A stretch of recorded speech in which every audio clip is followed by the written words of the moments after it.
लोकसभा निवडणुकीच्या पार्श्वभूमीवर शिवनेर प्राईम घेऊन येत आहे एक विशेष कार्यक्रम। मी खासदार बोलतोय। नमस्कार, मी अभय वारुळे, तुम्ही पाहतात शिवनेर प्राईम। शिवनेर प्राईमचा विशेष कार्यक्रम मी खासदार बोलतोय। आज आपल्या सोबत आहेत जुन्नर तालुक्याचे प्रथम नागरिक विद्यमान असणारे आमदार शरददादा सोनवणे, ज्यांनी काही दिवसांपूर्वी महाराष्ट्र नवनिर्माण सेनेमधून निवडणूक लढवली आणि जुन्नर तालुक्याचे विद्यमान महाराष्ट्रातले एकमेव आमदार झाले।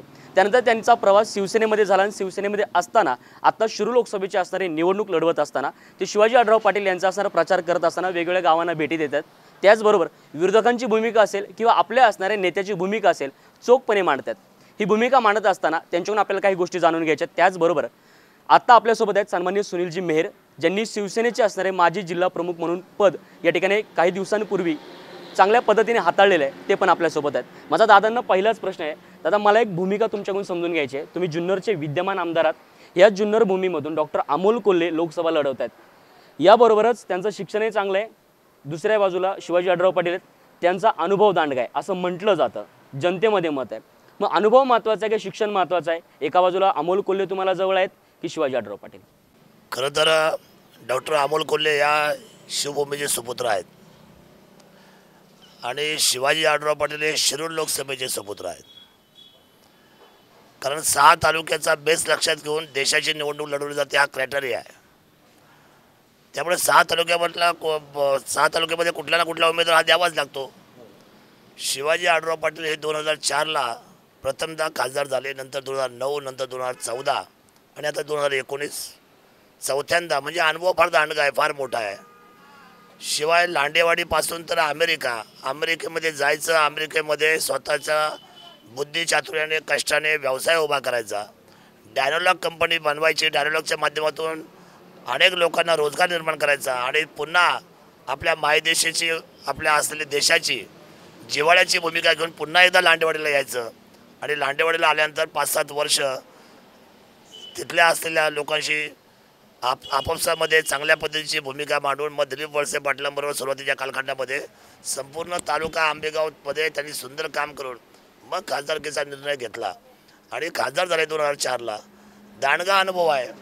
खरं तर या सगळ्या गोष्टी शिरूर लोकसभेच्या आपल्या सर्वांच्या आम जनतेच्या निश्चितपणे विकासाच्या दृष्टीने फायद्याच्या आहेत। राहिला डॉक्टर अमोल कोल्हेंचा विषय, डॉक्टर अमोल कोल्हे हे अतिशय तरुण आहेत, स्वतः संघर्ष करतायत, धडपडतायत, त्यांच्या मनामध्ये महत्त्वाकांक्षा फार आहे। जुन्नर तालुक्याचे आमचे सुपुत्र आहेत, त्यामुळे निश्चित जुन्नर तालुक्याच्या वतीने आम्हाला त्यांच्या कलाकृतीचा म्हणजे अभिनयाच्या बाबतीमध्ये तोड नाही। सुंदर अभिनय करावा आणि त्या अभिनयामध्ये त्यांनी महाराष्ट्राबरोबर देशाचं क्षितिजाला उंच हात लावावे अशा आमच्या सगळ्यांच्या भूमिका आहे, भावना आहेत। परंतु त्यांनी ऐन वेळेला जो निर्णय घेतला त्या निर्णयाची खरं तर कुठे ना कुठे गल्लत होताना दिसते। जसं मी तालुक्यामध्ये आलो, परंतु मी सुरुवातीपासून मोफत समुदाय विवाह सोहळे करा, गोरगरिबांना मदत करा, मस्जिदींना भेट द्या, गणपती मंडळांना भेट द्या, आडल्या नडल्यांना मदत करा, दशकिया, माहिती, बाकीच्या अडचणी, शिक्षण, मुलांसाठी ॲडमिशन्स, या सगळ्या गोष्टी ज्या वेळेला सर्वसामान्य लोकशाहीच्या घटनेच्याद्वारे जेव्हा समाजाच्या हिताच्या दृष्टीने आपण कार्यरत होतो, त्यावेळेला समाजाला वाटतं की हा माणूस एखाद्या सत्तेच्या खुर्चीवर बसला पाहिजे आणि म्हणून मला 2014 लोकांनी आमदार केलं। ही जर अशी जर समजा भूमिका जर असलेल्या व्यवस्थेच्या निमित्ताने साकारली जाते तर डॉक्टर अमोल कोल्हे हे अभिनयामध्ये उत्कृष्ट आहे, परंतु त्यांनी घाई केली। लोकसभा लढवायच्या अगोदर किमान त्यांनी यावेळेला प्रचार प्रमुख म्हणून काम करायला पाहिजे होतं आणि तदनंतर पुढची तयारी त्यांनी लोकांमध्ये राहून जर ते सर्वसामान्यांमध्ये मिसळले असते। सेलिब्रिटी म्हणून लोक जमतात, फोटोग्राफी होते, त्यांना आनंद मिळतो, लोकांना आनंद मिळतो। आपण पाहत असता ज्या पक्षामधून मी लढलो त्या पक्षाच्या आमच्या आदरणीय राजसाहेब ठाकरेंप्रती मला प्रचंड आदर आहे, कारण त्यांनी मला तिकीट दिली, मी त्याच्यानंतर कष्ट केले, मी आमदार झालो। परंतु मतामध्ये रूपांतर होत नाही। लोक जमणं ठीक आहे, परंतु लोकांचा विश्वास, लोकांची मतं ही मतांच्या रूपाने समाजाच्या लोकशाहीच्या व्यवस्थेने एकत्र येणं माझ्या दृष्टीने अतिशय महत्त्वाचे आहे आणि असं होताना दिसत नाही। अमोल कोल्हेंचं नुकसान होऊ नये ही मला आता काळजी आहे, कारण राजकीय पक्ष वापर करतात आणि सोडून देतात, अनुभव अजिबात नाही आणि अनुभव नसल्यामुळे लोक मतदानाला धजावतील असं मला वाटत नाही।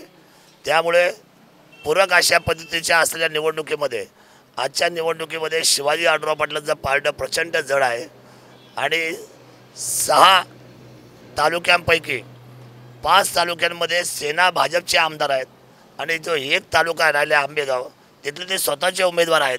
त्यामुळं 6च्या 6 तालुके हे शिवाजी आढळराव पाटलांच्या कारकिर्दीच्या पाठीमागे भक्कम उभे आहेत आणि उद्याच्या निवडणुकीमध्ये या संपूर्ण असलेल्या 48 खासदारामध्ये शिवाजी आढळराव पाटलांचा विजय हा उंचीचा राहील असं मला वाटतं. अजून एक प्रश्न मला वाटतो की ज्यावेळेस तुम्ही पूर्वीचे शिवसेना विचारसरणीचे आहात, तुम्ही मनसे सैनिक नंतर झाला, पुन्हा शिवसैनिक झाला, घरवापसी झाली, पण अमोल कोल्हे पूर्वीचे मनसेमध्ये संभाजी ब्रिगेड असेल, भूमिका त्यांचे विचार, सेनेमध्ये आता राष्ट्रवादीमध्ये, आत्ता जो मावळा नावाचा प्रकार चालू आहे तो सेनेत असताना होता की राष्ट्रवादी आल्याच्या नंतर चालू झाला आहे? नाही बघा, माझा आक्षेपच एवढा आहे की डॉक्टर अमोल कोल्हे तसे फार बुद्धिजीव आहेत, हुशार आहे, महत्त्वाकांक्षी आहेत, परंतु डॉक्टर अमोल कोल्हेंनी छत्रपती शिवाजी महाराज, छत्रपती संभाजी महाराज जेव्हा लोकांसमोर ठेवण्याचा पुरेपूर प्रयत्न केला आणि खूप कसबीने एक अदाकारी त्यांच्याकडे खूप चांगलं काम करतात ते, परंतु आता विरोधाभास झाला. राष्ट्रवादीचा घड्याळ घेऊन एखादा छत्रपती शिवराय किंवा छत्रपती संभाजी महाराज सांगताना ती लकब मिळत नाही किंवा त्या पद्धतीचा असलेला त्यांना तो जो ज्या पद्धतीचा रिस्पॉन्स मिळायला पाहिजे तो पाहायला मिळत नाही. आणि म्हणून शिवसेनेबरोबर त्यांनी खरं तर पडताना न करता थोडं थांबल्याचं चाललं असतं. बघा, आता शिवाजी आढळराव पाटलाचं तुम्ही पाहताय 4थी टर्म आहे आणि आज नव्हती त्यांना संधी मिळाली असतं ह्याच पक्षाकडून. शिवसेनासारख्या पक्षाकडून शिवसेनेने नाहीतरी खूप सर्वसामान्य साध्या माणसाला तिकीट देऊन मोठं केलेलं आहे. त्यामुळे मला असं वाटतं की या सगळ्या प्रक्रियेमध्ये थोडीशी घाई डॉक्टरांची झाली. शिवसेना आणि मला सांगा, या शिवसेना पक्षाची स्थापना छत्रपती शिवरायांना डोळ्यासमोर ठेवूनच झाली. शिवसेना हे नाव, त्यानंतर शिवसेनेचा धनुष्यबाण, शिवसेनेचा वाघाचं प्रतिबिंब, हे काय अधोरेखित करतं? हे सातत्याने इतिहासाला समोर आणलं जातं आणि स्वराज्याच्या उद्भवत असलेल्या स्वराज्य निर्माते शिवाजी राजांच्या बाबतीमध्ये शिवसेना ही सातत्याने उजव्या व्यवस्थेच्या निमित्ताने, लोकांच्या हिताच्या कामाच्या निमित्ताने आपल्याला सर्वसामान्यांच्या जनतेमध्ये काम करताना दिसलेली आहे. आजही माझा दावा आहे, राष्ट्रवादी पार्टी, काँग्रेस पार्टी यांनी फक्त आवाज द्या, एकही कार्यकर्ता जमत नाही, त्यांना कार्यकर्ते आणावे लागतात, परंतु शिवसेनेने फक्त आवाज देऊ द्या, एक मोठी ललकारी देऊ द्या. तुम्हाला सांगतो, चौकामध्ये एका मिनिटामध्ये लोक जमतात. त्याचं कारण असं आहे, शिवसेनेच्या प्रती ज्या सद्भावना आहेत त्या छत्रपती शिवरायांना डोळ्यासमोर ठेवून या संघटनेचं काम सातत्याने झालेलं आहे. आणि म्हणून अमोल कोल्हेंनी जे आता आपण म्हटलं की मावळा या बाबतीमध्ये, तर मला असं वाटतं की त्यांनी पुन्हा एकदा, ठीक आहे त्यांचं करिअर मला माहीत नाही, परंतु त्यांना पुन्हा एकदा, आणि काय नाही, आता मी सुद्धा मनसेमध्ये गेलो, पुन्हा स्वगृही आलो, स्वगृही त्यांनी कधी यावं त्याचं स्वागत राहील. कारण त्यांच्या ज्या भूमिका आहेत, त्यांच्या ज्या कामाची पद्धत आहे, त्यांचा जो अभिनय आहे तो मात्र ह्या पक्षाकडून पाहायला बरं वाटतो. ते त्या व्यासपीठावर गेले की त्यांना पाहताना सर्वसामान्य जनतेला आणि तरुणांना सुद्धा प्रचंड आनंद होतो. पण राष्ट्रवादी काँग्रेस आणि काँग्रेसच्या व्यासपीठावर मात्र त्यांची जी छबी आहे ती मात्र त्या ठिकाणी 100% डाऊन होते. याचा विचार त्यांनी वारंवार केला पाहिजे. आता शिवाजी महाराज असतील किंवा संभाजी महाराज असतील यांचा विषय निघाला म्हणून प्रश्न विचारतो. एका बाजूला छत्रपती शिवाजी महाराज आहेत, एका बाजूला संभाजी महाराज आहेत, ते महत्त्वाचे आहे की राजकीय पद महत्त्वाचं आहे? नाही, मला असं वाटतं की त्यांनी घाई केली. छत्रपती संभाजी महाराज हे खरं तर तत्वासाठी, धर्मासाठी आणि खरं तर एक लढवय्या म्हणून त्यांनी आपले स्वराज्याच्यासाठी आपला स्वतःचं बलिदान दिलं आणि हे त्यांनी सांगितलं. संभाजी महाराज त्यांनी उत्कृष्ट सांगितले. आजही त्यांची मालिका आपण पाहतो सर्वजण आवडीने, परंतु त्यांच्या विचारधारेचा माणूस ज्या वेळेला पक्ष बदलतो तर ते फार मोठा विरोधाभास लोकांच्या लक्षात येतो आणि लोक हेच म्हणतात की तुम्हाला राजकारण महत्त्वाचं नाही, तुम्हाला संभाजी महाराज सांगण्याची एवढी मोठी जबाबदारी तुम्हाला, आणि नशीबवान माणूस आहे डॉक्टर अमोल कोल्हे, नशीबवान आहे हो. भल्यांना संभाजी महाराज मांडणं कठीण आहे.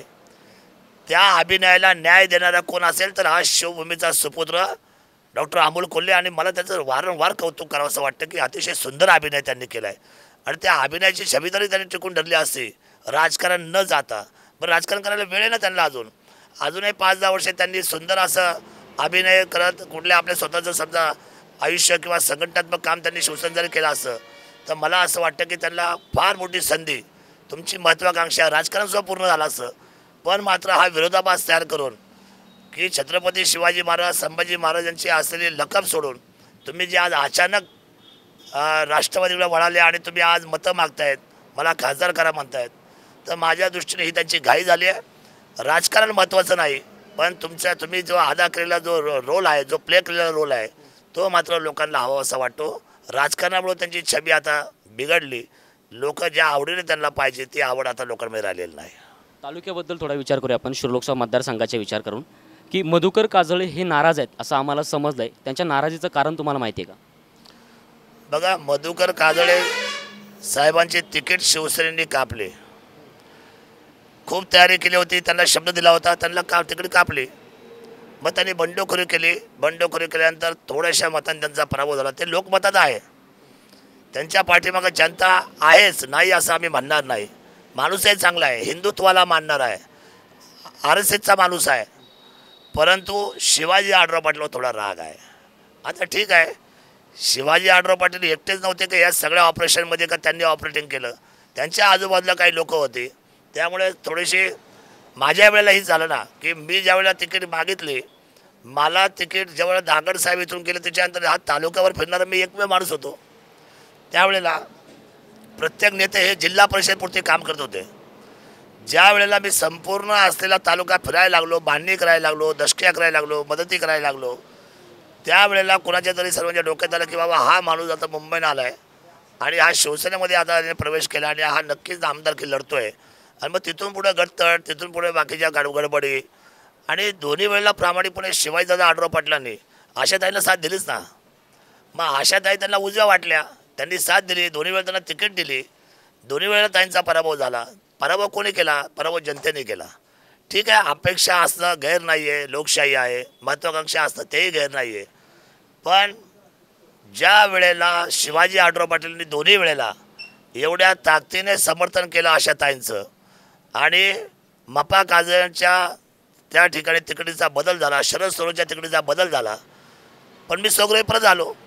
शेवटी अजेंडा, हेतू, विचार, ज्या विचारसरणीमध्ये आपण वाढलो, मोठे झालो, कारण ही शिवभूमी आहे. या शिवभूमीला भगवा फडकताना आम्हाला बरा वाटतो. राजकारण होईल तेव्हा होईल, त्या राजकारणामध्ये आम्हाला फार काही इंटरेस्ट नाही, पण शिवनेरीवर भगवा छान वाटतो. दिल्लीवर सुद्धा हिंदुस्थानावर सुद्धा हिंदुत्वाचा असलेला विचार बरा वाटतो, चांगला वाटतो. आणि हिंदुस्थान म्हणजे सर्वांना बरोबर घेऊन, स्वराज्य म्हणजे सर्वांना बरोबर घेऊन. आणि काँग्रेसचं राजकारण हे फार विचित्र राजकारण आहे. या देशाचं फुटीतुटीचं आणि जातीपातीचं राजकारण करणारं म्हणजे काँग्रेस आहे. त्यामुळे मला असं वाटतं की मपा काजळ्यांनी जी जळजळीत प्रतिक्रिया दिली, त्यांच्या मनात आजही तो ओलावा, तो राग दादांबद्दल आहे. पण मला खात्री आहे ज्या वेळेला मतदानाला ते जातील, अजून वेळ आहे, मी त्यांची भेट घेणारच आहे लवकर, पण मला खात्री आहे ज्या वेळेला ते मतदानाला जातील त्यावेळेला ते शिवधनुष्याचं समोरचंच बटन दाबतील. कारण एवढा वर्ष अभेद लढलेला कार्यकर्ता हा रागवेल जरूर. शिवसेनामध्ये राग येतो, भांडणं होतात, किचकिच होते, झगडे होतात, रुसाभोगी होते, पण शिवसेना मात्र वेळेला एकत्र येते आणि वेळेला एकत्र होते, निर्णय करते. त्यामुळे इथं सत्ता बघा ना तुम्ही, इथली सत्ता मोठ्या प्रमाणात ग्रामपंचायती शिवसेनेच्या आहेत. इथे पाहिलं तुम्ही, आता म्हणजे साधी गोष्ट, मी इथं नारंगामध्ये बसतो तुम्हाला सांगतो, लोकनियुक्त सरपंच भाऊ पटेल शिवसेना आहे, उपसरपंच दांगट शिवसेना आहे, त्याच्यावरती जिल्हा परिषद आशाताई आमच्या शिवसेना आहे, पंचायत समिती अर्चना माळुकर हे आमच्या शिवसेना आहे, वरती पंचायत समिती सभापती शिवसेना आहे, वरती तुम्ही पाहिलं तर नगराध्यक्ष शिवसेना आहे, त्यानंतर आपण पाहिलं तर कृषी उत्पन्न उपसभापती शिवसेना आहे, आपण आता आमदार विद्यमान पाहिलं तर ते शिवसेना आहे, खासदार आपण 3 टर्म पाहिलं तर शिवसेना आहे. त्यामुळे शिवसेना ही आभेद आहे, भांडेल जरूर. आणि मपा काजळे साहेबांची खरं तर खासदारांच्या वतीने मी दिलगिरी व्यक्त करतो. अन्याय तर माझ्यावर पण झाला, पण मी नाही ना गेलो कुठे, मी पुन्हा मागे आलो स्वग्रही. मला त्यांना कळकळीची विनंती करायची आहे की आपल्या मनातला राग रुस्सा बाजूला करा. संध्या येत राहतात, संध्या येतलंही, कदाचित उद्या तुम्ही त्या अजेंड्याचे आता मलाही संधी आलीच ना. 2009ला माझी तिकडे कापले लोक ऑक्सी रडत होते अक्षरशः. मी त्याचे डोळे पुसले, म्हटले काळजी करू नका, तयारी लागा, 2014ला आपण आमदार हो. आणि झालो ना 2014ला आमदार. बघा, परिस्थिती येतात, परिस्थिती जातात, पण आपली काय विचारधारा आहे, त्या विचारधारेवर आपण कायम राहायला पाहिजे. शेवटी सगळंच आयुष्यामध्ये मनासारखं होत असलेला काही भाग नाही. शिवाजी आढराव पाटलांना खरं काही काही वेळा माणूस मजबूर होतो, कोणाला तिकीट द्यावी. आता तो एक काळ मी पाहिला, आशाताई आणि आशाताईच्या जवळची सगळी माणसं आशाताईला तिकीट मागत होती आणि माझ्याबरोबर आम जनता होती. मोठे मोठे काही नेते मंडळ नव्हते, पण माझी तिकीट जनता मागत होती. काही लोकही माझ्या सुरुवातीला पहिल्या निवडणूक 2009ला माझी तिकीट सुनील शेठ असतील, आमचे प्रसन्न अण्णा असतील, या लोकांनी बबनराव थोरात साहेब असतील, यांनी फार ताकद लावून तिकीट मागितली. पण त्यावेळेला खासदार साहेब तर ह्या आशाताईंच्याच बाजूने होते ना. आणि मपा काजळेला सुद्धा नगराध्यक्षांचा द्यायचा शब्द शिवाजी आढळराव पाटलाच होता, पण तो बदलायला लावणारे सुद्धा काही लोक होतीच ना त्या प्रक्रियेमध्ये. वास्तविक एखाद्या महत्त्वाच्या नेत्याला तिकीट वाटपामध्ये बदनाम व्हावं लागतं, त्याला तो त्रास सहन करावा लागतो. आज तो सगळा त्रास शिवाजी आढळराव पाटलांना सहन करावा लागतोय आणि बाकीचे विरोधक मग ही मजा बघतायत. आज सगळ्यात जास्त मी पाहतोय सोशल मीडियाला क्लिप कोणी पाठवल्या, ह्या ज्या क्लिप आहेत मपा काजळेची जी बाईट झाली, त्या सगळ्यात जास्त क्लिप ह्या राष्ट्रवादीच्या कार्यकर्त्यांनी फॉरवर्ड केल्या शिरूर लोकसभेमध्ये. त्यांना आनंद वाटतो. पण माझी खात्री आहे, कारण ज्या वेळेला मी मप्पा साहेबांना भाषण करताना पाहिले, त्यावेळेला ते म्हटले पहिल्यांदा की परम आदरणीय भगवा ध्वज, परम आदरणीय भगवा ध्वज म्हणतच त्यांनी त्यांची भाषणाची सुरुवात आजपर्यंत केलेली आहे. त्यामुळं हे जबरदस्त असलेलं व्यक्तिमत्व आज जरी नाराज वाटत असेल, तर उद्याच्या काही दिवसांमध्ये 100% ते शिवसेना आणि भारतीय जनता पार्टीला आणि वरती मोदी साहेबांनाच मदत करतील, याच्याबद्दल माझ्या मनात दुमत नाही. अजून एक प्रश्न, जुन्नरच्या असणाऱ्या सर्व राजकीय क्षेत्रातल्या बाळासाहेब दांगट नावाचे व्यक्ती आपले इथं आमदार झाले, त्यांची लोकप्रियता आजही कायम आहे. त्यांची तुमची चर्चा झाली का? ते परत शिवसेनेत येणार आहेत का?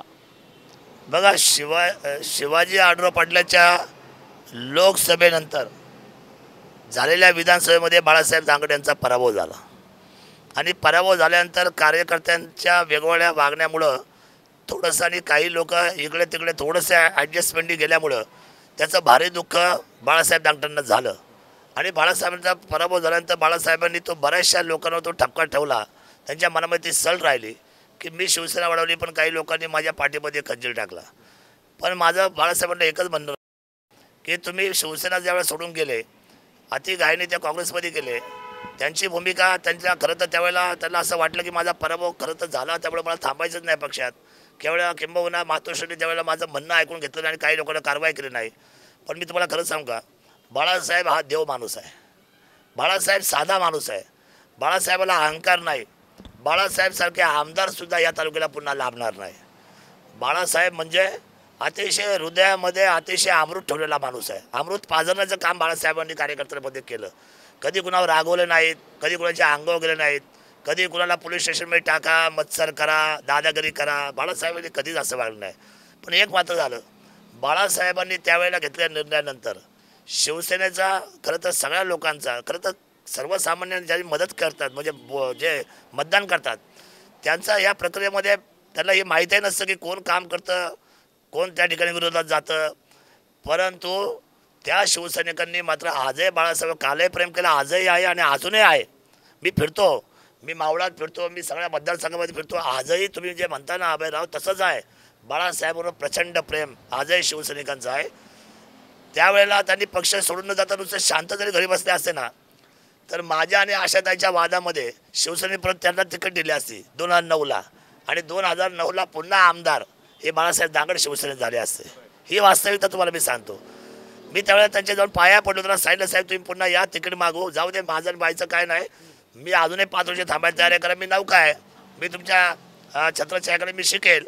पण थोडेसे ते रागवलेलेच होते. त्यामुळे मग आम्ही विचार केला की बाळासाहेब अजून रागवलेले आहेत. मी आताही लोकसभेच्या वेळेला त्यांना थोडंसं फोनवर विचारणा केली आणि ते म्हटले की मला सगळ्यांना, कुटुंबाला सगळ्यांना विश्वासात घ्यावा लागेल. मी याच्यासाठी म्हणतो आहे की बाळासाहेब हे शिवसेनेचे होते आहे आणि शिवसेनेचे राहावे ही भूमिका आमची आहे. परत आले तर ते आमच्याकडून राहावे, कारण का त्यांच्या भोवती जे गोळा होतील ना लाखोच्या सकट, ते फक्त शिवसैनिक असतील आणि शिवसैनिकाच्या घरातले ताईत बाळासाहेब आहेत. आणि बाळासाहेबांना खरं तर आयुष्य आरोग्य खूप मिळेल का, तर राजकीय जीवनात काम करणाऱ्या प्रत्येक नेत्याला जवळपास कार्यकर्त्यांचा घराणा असावा असं वाटतं. साबीरबाई जोपर्यंत आजारी पडले नव्हते तोपर्यंत साबीरबाईच्या शेवटी आवते होते एवढी लोकं असायची.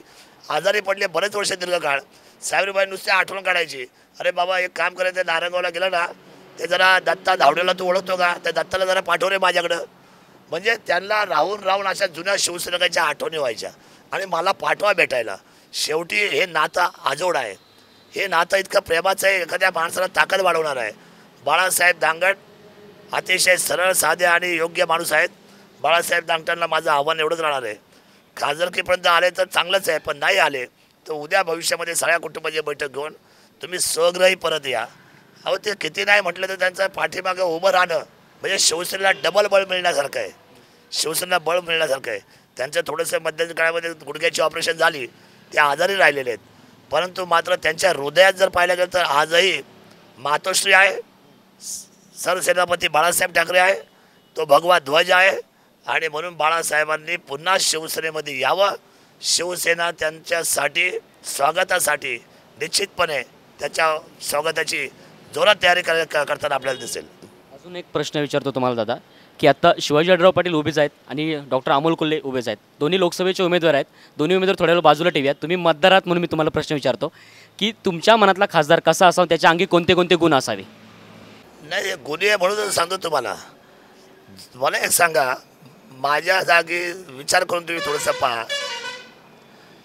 समजा अमेरिकेमध्ये मोठी कंपनी झाली असती आणि माझा बंगला झाला असता तर मी भारतात आलो असतो का परत?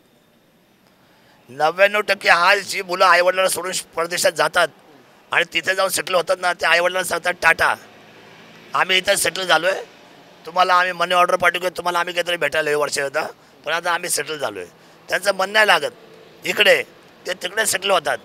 त्यांच्यासाठी कष्ट आईवडिलांनी केलेले असतात, त्यांना लहानाचं मोठं केलेलं असतं, त्यांना शिकवून सवरून त्यांना मोठं केलेलं असतं, पण आजही ते त्यांच्या आयुष्यामध्ये रम्मान झालेले असतात. शिवाजी आढळराव पाटील ते करू शकले असते, पण माझ्यासाठी ते आदर्श आहेत. अमेरिकेला स्वतःचे बंगले स्वतःच्या कंपन्या असूनही ते पुन्हा पाठीमागं फिरले. हे तुम्हाला मी सांगतो कोण करू शकतं? हे केलं त्यावेळेला बॅरिस्टर असलेल्या महात्मा गांधींनी, हे त्यावेळेला केलं बॅरिस्टर असलेले डॉक्टर बाबासाहेब आंबेडकरांनी. डॉक्टर बाबासाहेब आंबेडकरांनी सुद्धा एवढी मोठी डिग्री घेऊन एखाद्या माणूस त्या काळामध्ये बॅरिस्टरात भली माणसं होत नाही. त्या काळात हे दोन्ही महात्मे यांनी पुन्हा एकदा भारताची ओढ लागली. भारताची ओढ लागणं सोपं नाही आहे. भारत संघर्षातला आहे. भारताचं चलन जर पाहिलं तर जगाच्या पातळीवर भारत आजही चलनाच्या बाबतीमध्ये बऱ्याचशा ठिकाणी पाठीमागं आहे. आणि आपली या सगळ्या गोष्टीचा जर समजा विचार केला, आर्थिक धोरणाचा विचार केला, तर भारताला आजही अनेक गोष्टी संघर्ष आहे. पण तरीसुद्धा सेटल झालेल्या युरोपमध्ये, सेटल झालेल्या देशामध्ये, परदेशामध्ये ही लोकं राहिलेली नाहीत. त्याच्यामध्ये शिवाजी आढळराव पाटील पण राहिले नाहीत. तातडीने मागं आले, लांडेवाडीच्या ठिकाणी आपल्या वास्तव्याला आले आणि इथं उभं राहून त्यांनी देशाच्या राजकारणामध्ये, संसदेच्या राजकारणामध्ये मी लोकांसाठी काय करू शकतो. काँग्रेस राष्ट्रवादीच्या काळामध्ये त्यांना संसद रत्न पुरस्कार दिला. मला सांगा, आघाडी सरकार त्यांचं आणि संसद रत्न होतं शिवाजी आढळराव पाटील. मग कसे झाले? काहीतरी गुण असल्याशिवाय, काहीतरी लोकांची मांडणी केल्याशिवाय, काहीतरी संघर्ष केल्याशिवाय, तुमच्या त्या ठिकाणी चांगल्या पद्धतीचे पोलादी विचार मांडल्याशिवाय तुम्हाला कसं काय संसद रत्न देऊ शकतात 543 खासदारांमध्ये? पण हे त्यांनी कमवलं. आता भारतीय जनता पार्टीच्या काळात पण त्यांना संसद रत्न मिळालं. विषय म्हणजे उपस्थितीमध्ये, म्हणजे प्रेझेंटीमध्ये कार्यक्षम खासदार म्हणून ते ठरले आणि सर्वात जास्त प्रश्न मांडणारे पहिले खासदार 543 मध्ये ठरले. मग अजून कसे खासदार पाहिजे? बरं, दर रविवारी स्वतःच्या लांडेवाडीच्या ऑफिसला सगळ्यांना भेटतात. बरं, खासदारकीला फार मोठा फंड नसतो. योजनेला फंड आहे. समजा तुमचा आता नॅशनल हायवे बनवायचा आहे किंवा आता तो नगर हायवे बनवला आहे माळशेजपासून, त्याच्यामध्ये आमचा आता आळे याला डिवायडर ठरला, आम्ही सूचना केली. प्रसन्न आमचे डोके होते, मी होतो, आम्ही सगळ्या मंडळींनी, आणि प्रसन्न आणि या सगळ्या मंडळींनी सांगितलं की साहेब हा नॅशनल हायवे झाला, पण आम्हाला याच्यामध्ये थोडंसं आम्हाला डेव्हलपमेंट पाहिजे. हा मोठा चौक आहे, 7-7.5 हजार ज्ञानेश्वर ग्रामांची मुलं आमची इथं पासआउट होतात, अपघात व्हायची भीती आहे. याला जर डिवायडर पडला तर मग गाड्यांचं जे क्रॉसिंग होतं, मुलांचं जे नुकसान होतं, अपघात होते, होणार नाही. त्यांनी प्रस्ताव तयार केला, वरती पाठवला, त्याच्या पाठीमागं फॉलोअप घेतला. सुंदर असं तुम्हाला बघा, आता या संपूर्ण महामार्गाला त्यांनी डिवायडर टाकलं महामार्गाला, शिवाय फुटपाथ तयार करून वरतीच्या त्यांनी लाईट्स बसवल्या. त्याच्यामुळे त्याला संपूर्ण शहरीकरणाचं स्वरूप आलं. मग मला सांगा, ज्या गोष्टी हव्यात त्याच्यासाठी एखाद्या कामासाठी, आता या आपल्या नारंगाव वारुळच्या पाण्याच्या योजनेचा विषय असेल, उद्याचा ड्रेनेजचा विषय असेल, फार बारकाईने ते अभ्यास करतात. आणि रेल्वेचा जो प्रोजेक्ट आहे त्या प्रोजेक्टला त्यांनी आत्तावढं मंजुरी आणली आणि विषय म्हणजे पैसे त्या प्रोजेक्टला आले आणि आता कामाला सुरुवात होणार आहे. सर्वेच संपलेले आहेत. मला सांगायचं एवढं की खासदार कसा असावा तर खासदार लोकांना भेटणारा, लोकांशी बोलणारा, कुणालाही हात मिळवणारा आणि विशेषत्वाने दर रविवारी हमखास भेटणारा मतदारसंघामध्ये. आणि याच्यापेक्षा अजून खासदाराची काय व्याख्या असू शकते. खासदार म्हणजे आरोगन्सी नाही आहे. खासदार म्हणजे काय त्याला म्हणतात की रुबाब नाही आहे. खासदार म्हणजे की आपल्या मूडवर चालणारं काम नाही आहे. खासदार म्हणजे सर्वसामान्य माणसाचा विश्वास, सर्वसामान्य माणसाला उपलब्ध होणारे एक संसदेचं व्यक्तिमत्व.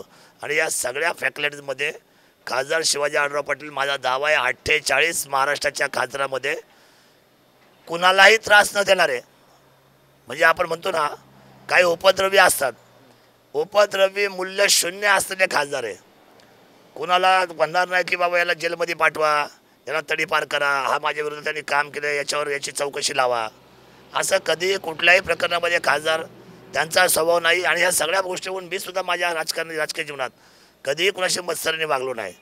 खरं लोकशाहीचा अजेंडा असं सांगतो, तुम्हाला जी खुर्ची दिली आहे ती उद्या तुम्हाला मतदान जरी अर्ध लोकांनी दिलं असेल, तुम्ही जरी खासदार झाले असाल, पण तुम्हाला मात्र 22.5 लाख मतदारांचं पालकत्व तुमच्याकडे आहे आणि 42 लाख लोकसंख्येची भूमिका तुमच्याकडे उद्याच्या असलेल्या विकासाच्या दृष्टीने वाट पाहते. आणि म्हणून अनुभवी म्हणून शिवाजी आढळराव पाटलांसारखेच खासदार मला हवेत. अमोल कोल्हेंना या सगळ्या गोष्टी शिकायला अजून खूप वेळ आहे. त्यांनी त्या शिकाव्यात, महत्त्वाकांक्षा असाव्यात, त्यांनी त्या सगळ्या मिळवाव्यात. आणि तुम्हाला मी सांगतो शेवटी प्रयत्न केल्याशिवाय काही मिळत नाही. ते आता निवडणुकीला बरेचसे पुढं आता उतरलेले जातात, त्यांना मी काही वेगळा काही सल्ला देऊ शकत नाही. परंतु त्यांना सांगणंच एवढं आहे, जरी उद्या निवडणुकीचा काही जरी निकाल लागला, उदाहरणार्थ अमोल कोल्हेंच्या विरोधात निकाल लागला, तर अमोल कोल्हेंना माझा मित्र आहे ना, तर एवढाच सल्ला आहे की त्याच्यानंतर जनतेला वारे सोडू नका. पुन्हा एकदा लोकांमध्ये या, सातत्य ठेवा. सातत्याने तुमचा विश्वास, तुमचा अनुभव हा नेहमीच चढत्या क्रमांकावर राहील. शेवटी 50 वर्ष पवार साहेबांचा अनुभव आहे म्हणून पवार साहेबांच्या बाबतीमध्ये अख्खा भारत त्यांच्याकडे लक्ष ठेवून आहे, का तर अनुभव आहेत. शेवटी हा अनुभव लोकशाहीचा फार महत्त्वाचा आहे. शिवाजी आढळराव पाटील सरळ आणि सोपे खासदार आहेत. विकासाच्या दृष्टीने वाटचाल करतात. हा 200 किलोमीटरचा रस्ता जो पुराणा शेख आहे त्यांच्याच काळात 80% पूर्ण झाला आहे. उरलेला 20% ज्या अडचणी त्या दूर होऊन त्या पूर्ण होतील. म्हणजे सगळे प्रोजेक्ट त्यांनीच आणलेत, ते पूर्णत्वाला गेलेत. अतिशय समाजाभिमुख आणि लोकांच्या हितासाठी काम करणारं, सरळ साधं जे येईल त्याला हात मिळवणारे. आणि विशेषतः दिल्लीला गेल्यानंतर मग राष्ट्रवादीचा सभापती आहे का, की राष्ट्रवादीचा नगरसेवक आहे का, किंवा काँग्रेसचा कोण आहे का, किंवा अजून इथल्या पक्षाचा आहे का, कुठल्या जाती धर्माचा आहे का, नाही. सगळ्या लोकांना आपल्या बंगल्यावर बोलवून त्यांना जेवायला, त्यांना नाश्त्याची सोय करून, त्यांना तिथे आरामाची सोय करून, जर प्रवासाची जर व्यवस्था करायची, प्रवासाच्या सगळ्या गोष्टीचा मार्गस्थ करून अतिशय सुंदर अशा पद्धतीची सर्व्हिस देणारे हे व्यक्तिमत्व शिरूर लोकसभेमधून दिल्लीमध्ये आपलं स्वागत करतं आहे. याच्यापेक्षा अजून आपल्याला कुठले खासदार पाहिजे. शेवटचा एक प्रश्न विचारायचा तुम्हाला, तुम्ही आता जातीचा विषय काढला म्हणून, शिरूर लोकसभा मतदारसंघ जातीच्या आधारावर लढता येईल का, आणि जर लढला तर कोणाला सोपा जाईल? खरं तर आता आपण सगळे प्रगत झालेलो आहे. या जातीपातीचं समूळ नष्ट व्हावं असं बाबासाहेबांचं मत आहे, शिवरायांचे मत आहे.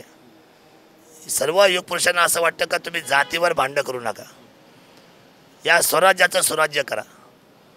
खरं तर जेवढी मोठी माणसं झाली, तर अब्दुल कलाम साहेबांना राष्ट्रपती केलं, जातीचा प्रश्न झाला नाही. तसं पाहायला गेलं तर प्रतिभाताई पाटलांना एक महिलेला ज्यावेळेला राष्ट्रपती पदाला निर्णय करण्याची वेळ आली, त्यावेळेला सगळ्यात पहिल्यांदा सपोर्ट वंदनीय आदरणीय हिंदू हृदय सम्राट बाळासाहेब ठाकरे यांनी सांगितलं. त्या जरी काँग्रेसच्या मुशीतल्या असल्या तरी त्या महाराष्ट्राच्या कन्या आहेत. आणि महाराष्ट्राची कन्या जर दिल्लीच्या तख्तावर बसत असेल तर शिवसेना पक्ष भेद सगळं विसरून त्यांना महिलेला त्या ठिकाणी सन्मानपूर्वक पाहू इच्छित, त्यांना राष्ट्रपती झालेलं. माझं म्हणणं आहे की जात हा अजेंडाच असू शकत नाही. जी लोक जातीवर मतं मागतील, मला असं सांगावलं की याचा अर्थ त्यांना लोकशाही कळालीच नाही. त्यांनी जातीचा विचारच करू नये. आणि किती वर्ष जातीपाती आपण मांडणार आहे, किती वर्ष जातीवादामध्ये आम्ही विखुरले जाणार आहे. शेवटी भारत हा तिरंगा आहे आणि भारताची एकजूट पहिल्या प्रतिज्ञेमध्ये आपल्याला सांगितलं जातं की भारत माझा देश आणि सारे भारतीय माझे बांधव आहेत. मग ही काही चेष्टा नाही आहे, हे जाज्वल्य वास्तव्य आहे. आणि हे जाज्वल्य वास्तव्य आपल्या हृदयामध्ये घेऊन त्या एकजुटीची मशाल घेऊन विकासाच्या मुद्द्यावर आणि उद्या आपल्या मतदारसंघाच्या लोकांच्या हिताच्या दृष्टीने ही लोकसभेची खासदारकी महत्त्वाची आहे. माझ्या दृष्टीने जो जातीवाद करेल तो ह्या निवडणुकीमध्ये लोकांमध्ये बदनाम झाल्याशिवाय राहणार नाही, मग तो कोणी असेल. धन्यवाद दादा. तुम्ही या ठिकाणी शिवनेर प्राईम संघ बोलत असताना अनेक विषयांना हात घातले. मधुकर काजळे असतील किंवा आपले असणारे बाळासाहेब दांगट असतील किंवा शिवाजी आढळराव पाटलांनी केलेल्या एका सर्व कार्याबद्दल असेल आणि जातीचा विषय असेल, हे सर्व भूमिका मांडल्या. आणि एक तालुक्याचे प्रतिनिधी म्हणून तुम्ही आपल्या उमेदवाराकडे कसे पाहताय आणि त्याचबरोबर तालुक्याच्या उमेदवाराकडे कसे पाहताय हे आमच्या प्रेक्षकांना सांगितलं, त्याबद्दल धन्यवाद. आज वेळ झाली इथेच थांबण्याची. तुम्ही मात्र कुठेही जाऊ नका, पाहत राहा फक्त शिवनेर प्राईम. शिवनेर प्राईमचा विशेष कार्यक्रम मी खासदार बोलतोय. धन्यवाद. शिवनेर प्राईम टाईप करून सबस्क्राइब करा, घंटीच्या बटनावर टिक करा, लाईक करा आणि शेअर करा.